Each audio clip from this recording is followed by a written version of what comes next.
नमस्कार। आज हम 11वीं छात्रा की पहली जो कविता है आपके पाठ्यक्रम में, कविता का नाम है साधु देखो जग बौराना। मतलब कि साधु का मतलब है सज्जन, देखो यह जग बौराना मतलब कि ये दुनिया, ये जगत पागल है। कवि का नाम है कबीरदास। आज हम काव्य को पढ़ने से पहले उस कविता के जो कवि है संत कबीरदास, उनके बारे में हम सबसे पहले जानकारी एकत्रित करेंगे। जैसे कि आपकी किताब में लिखा है कि कबीर जी का जन्म सन 1398 में और निधन सन 1518 में हुआ था। ये हिंदी साहित्य में जो दूसरा युग है भक्ति काल, जिसको सुवर्ण काल भी कहा जाता है, मध्यकाल भी कहा जाता है, और उसमें सगुण और निर्गुण भक्ति धारा जैसी दो परंपराएं चली थी।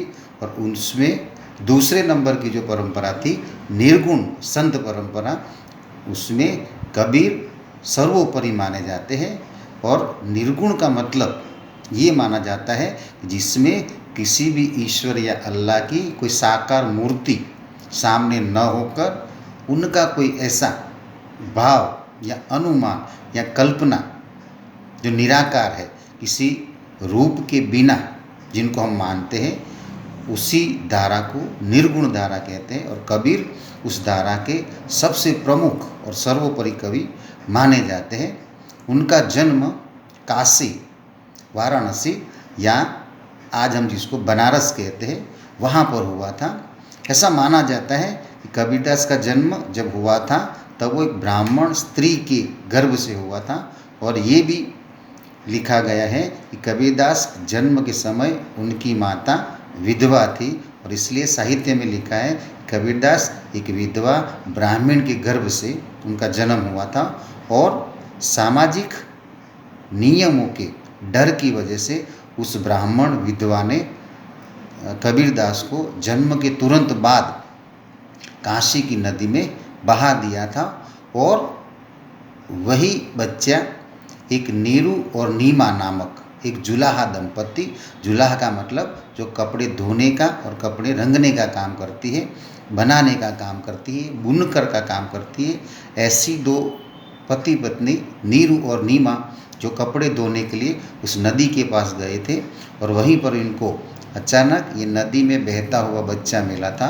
ये दोनों की अपनी कोई संतान नहीं थी, इसलिए अल्लाह का आशीर्वाद मानकर दोनों ने इस बच्चे को गोद ले लिया। आसपास में जांच पड़ताल भी की, लेकिन जब नहीं मिला कोई उसका पालन करने वाला या उसका अपना कोई परिवार का कोई स्वजन, तो ये उसे आशीर्वाद मानकर अपने घर ले गए थे। अब ये स्पष्ट हो जाता है कि जन्म से कबीर ब्राह्मण हैं, मतलब हिंदू थे, और जिनका पालन पोषण हुआ वो नीरू और नीमा जुलाहा अर्थात मुसलमान कौम के थे। और इसलिए कबीरदास हिंदू और मुसलमान दोनों जाति के या दोनों धर्मों के धर्मगुरु, या हम उनको उस समाज का नागरिक कह सकते हैं। कबीरदास पढ़े लिखे नहीं थे, लेकिन इन्होंने बुनकर का काम करते करते, चूल्हे का काम करते करते जो कुछ भी अनुभव समाज में हुआ, चाहे वो धर्म को लेकर हो, जाति को लेकर हो, पढ़ाई लिखाई को लेकर हो, अमीर गरीब को लेकर हो, या फिर जो बाह्य आडंबर है, उन सारी चीज़ों को देखकर इनको लगा कि ये तो बहुत गलत हो रहा है। और जो साधु संत है जिनको हम गुरु परंपरा में मानते हैं, इन लोगों ने जो लोगों को झूठी या गलत बातें बताई है, उन सब का, उस आडंबरों का विरोध करते हुए एक समाज सुधारक का काम किया है। जैसे कि कबीर खुद पढ़े लिखे नहीं थे, लेकिन इनके एक शिष्य थे रामानंद जी। इन्होंने कबीर की कही हुई उन सारी बातों को एक किताब के तौर पर लिखा था, और उस किताब का नाम था बीजक। बीजक में रमैनी, सबद और साखी, ये 3 नामों से उसमें लिखा हुआ है जो बीजक में है।